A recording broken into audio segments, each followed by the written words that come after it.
It's a God's love. 1990వ సంవత్సరంలో భారత హేతువాద సంఘ అధ్యక్షుడు రావిపూడి వెంకటాద్రిని భారత నాస్తిక సమాజపు వారు కూడా నిలబెట్టి ఉమ్మడి అభ్యర్థిగా నా మీద పోటీకి నిలబెట్టినప్పుడు మీరెవరో నాకు తెలియకపోయినా, ప్రపంచంలో ఉన్న క్రైస్తవులు ఎవరో నాకు తెలియకపోయినా, మా పోటీని విన్న అనేక మంది భారతదేశంలో అనగా లక్షలాది మంది ప్రార్థించినప్పుడు వారి ప్రార్థనల ఫలితమే ప్రజాకోర్టులో ఈ దేశపు హేతువాద నాయకుడు, భారత నాస్తిక సమాజం బలపరిచిన అభ్యర్థి అయిన రావిపూడిని ప్రజాకోర్టులో ఢీకొనగలిగాను. పోతే 1994వ సంవత్సరంలో డాక్టర్ వేదవ్యాస్ ఐఏఎస్ అనే ఒక అస్ట్రాలజర్, జ్యోతిష్కులు వారు మీకు తెలిసే ఉండాలి చాలా మందికి. వచ్చే సంవత్సరం ప్రజాకోర్టులో, ప్రజా దర్బారులో డాక్టర్ వేదవ్యాస్ ఐఏఎస్ అని ఢీకోబోతున్నాను. కారణం, ఇతడు బైబిలుపై అనేక తప్పుడు వ్రాతలు రాసిన పుస్తకం ప్రపంచం 1999కి వినాశనం అయిపోతుంది, కలియుగం అంతరించిపోతుందనే అతని భాషకు, అతని అస్ట్రాలజీని ఛాలెంజ్ చేస్తూ భారతదేశానికి నువ్వైనా జ్యోతిష్కుడు ఉండాలి లేదా నేనైనా ఉండాలి అని నేను అతనితో పోటీ పడుతున్నాను. అతనితో కలిపి మరో అభ్యర్థిని నిలవబెట్టాను. అతడు స్వామి చిన్మయానంద స్వామి. భారతదేశంలో హిందువులు మాత్రమే ఉండాలి తప్ప ముస్లిములు, క్రైస్తవులు ఉండడానికి వీలు లేదని తప్పుడు కోతలు, తప్పుడు రాతలు పత్రికలలో రాస్తున్న సందర్భంగా అతనిని కూడా అదే వేదిక మీద డాక్టర్ వేదవ్యాస్తో కూడా నిలబెట్టి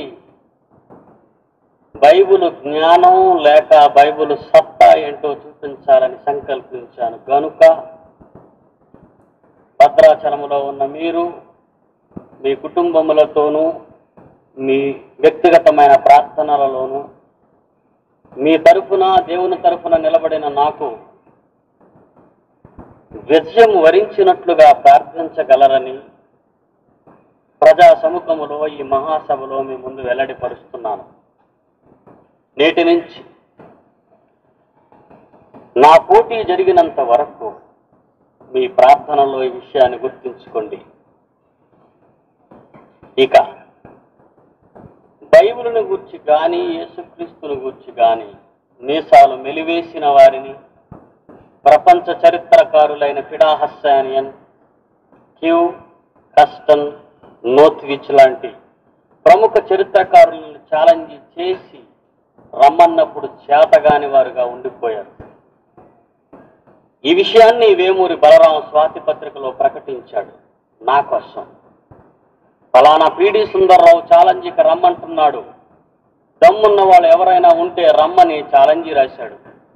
కానీ ప్రపంచ చరిత్రలో ప్రముఖ చరిత్రకారులుగా పిలువబడిన ఈ దద్దమ్మలలో ఏ ఒక్కరు కూడా నాతో ఢీకోవడానికి ముందుకు రాలేదు.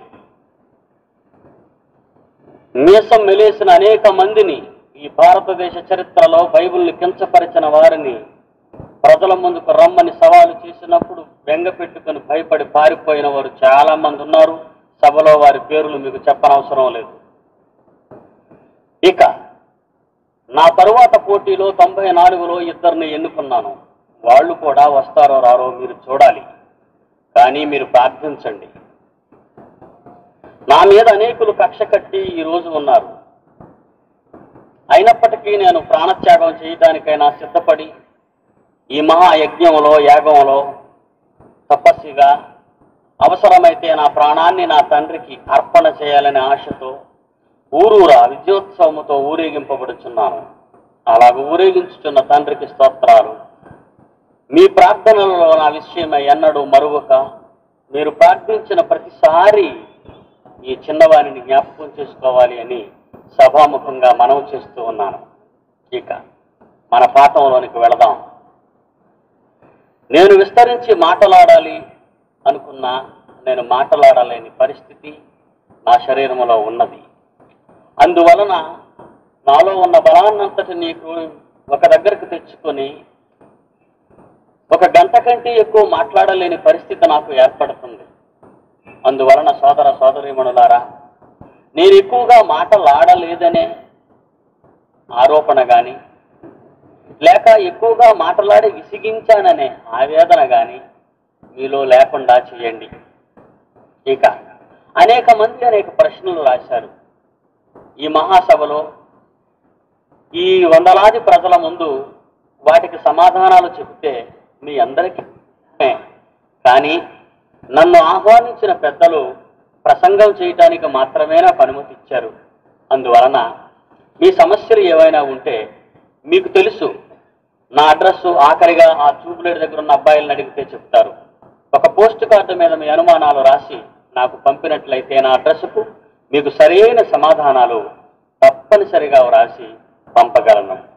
సోదర సోదరీమణులారా, మీ ప్రశ్నలకు జవాబు చెప్పలేని చేతగాని వాడిని కాదని మాత్రం మీరు గ్రహించాలి. తప్పనిసరిగా ఎంతటి ప్రశ్ననైనా చిటికల మీద విడదీయగలను. ఆదికాండం 1వ అధ్యాయం నుంచి ప్రకటన గ్రంథం 22వ అధ్యాయం వరకు నేను చెప్పలేను అని, చేత కాక నేను వెళ్ళిపోతున్నానని మాత్రం మీరు అనుకోవద్దు. కారణం సమయము లేక, సందర్భం రాక నేను మీకు చెప్పలేకపోతున్నాను. అందువలన మీరు ఒక పోస్ట్ కార్డు తీసుకొని మీ సమస్యను దాని మీద రాసి బైబిల్లో ఉన్నది నాకు పంపినట్లయితే వీలైనంత త్వరగా మీకు సమాధానాన్ని పంపటానికి ప్రయత్నిస్తాను. మన పాఠంలోనికి వెళదాం. మానవుడు కారణ జన్ముడు. గత 3 దినాలలో మనం ఒక మహాలోకములో ఉన్న దేవుడు, సర్వాధికారి, కన్న తండ్రి, ఉన్నవాడు, పిల్లలు కావాలనే కోరికతో ఈ మహావిశ్వాన్ని, విచిత్రమైన దానిని సృష్టించి మానవ శాస్త్ర ప్రపంచానికి అందని